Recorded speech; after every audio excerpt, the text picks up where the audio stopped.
What's up, YouTube? Back at you with another video. Be sure to like, comment, and subscribe to the channel. Also check out my other video essay on the degradation of Riku. When I think about the strongest characters of Kingdom Hearts, characters like Terra, Xehanort, Riku, Eraqus, to name a few, are the ones that tend to come to mind. But what is strength really? One definition in particular that stands out to me is the capacity of an object or substance to withstand great force or pressure, the emotional or mental qualities necessary in dealing with situations or events that are distressing or difficult.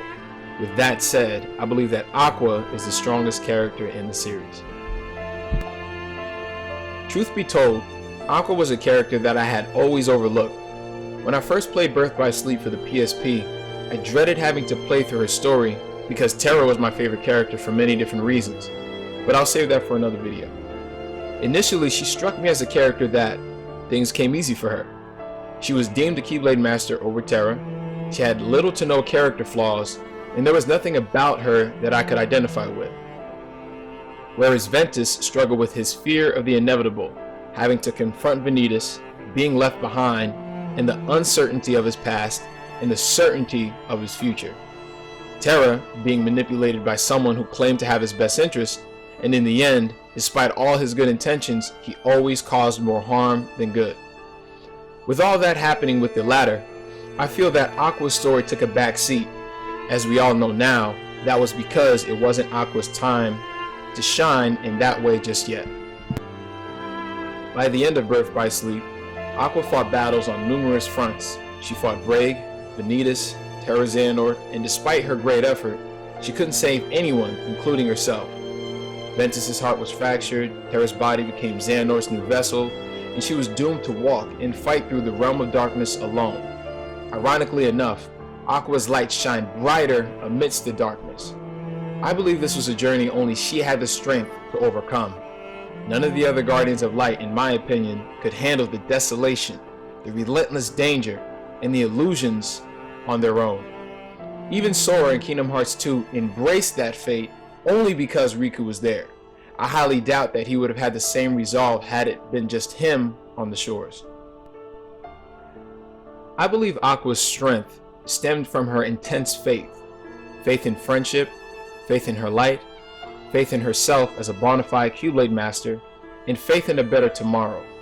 All of which fueled her to continue walking, to continue fighting for 10 years. The average person in life is motivated to continue going through hard times from their loved ones. Aqua's no different. Not once did she ever take Terra, Ventus, and Eraqus out of her mind while she was down there, and neither did they. Their bond was never truly severed, even though at times it appeared that way.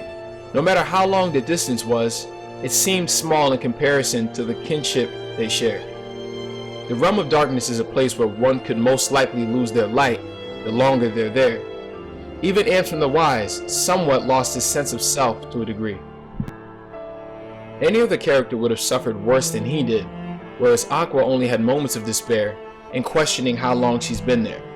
Ultimately, in hard times, you have to know who you are, because that's what's going to shield you when your surroundings and circumstances attempt to define you.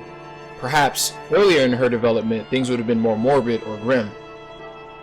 But in this case scenario, as we saw, she knew that she didn't become a Keyblade Master on the fly, and that wouldn't change no matter what the challenge or obstacle was. She also knew that she wasn't the sum of her failures, that this wasn't the end of her story. Above all else, she knew that there was a light somewhere at the end of the dark abyss. Her conversation with Ansem the Wise gives me goosebumps even to this day. The notion of all the struggle, all she had endured, all she had lost will eventually turn around is a great feeling. Even just the two of them having that exchange, sharing that moment together, to me, was a beautiful thing. That high level of faith is something that I take with me even outside the game. The sun will go down and the sun will come back up again. Meaning, there will be times of darkness, but not for long, because the sun always rises and the light always returns. So today, if you were to ask me what strength is, it will not be an answer that revolves around anything physical. If you ask me who I believe the strongest character is, I will say Aqua. She went from a character that I paid no mind to a character that I admire, appreciate, and relate to because I, like anyone else, have had moments in my own realm of darkness. Amidst the darkness, I never lost faith in a better tomorrow. Thank you, Aqua.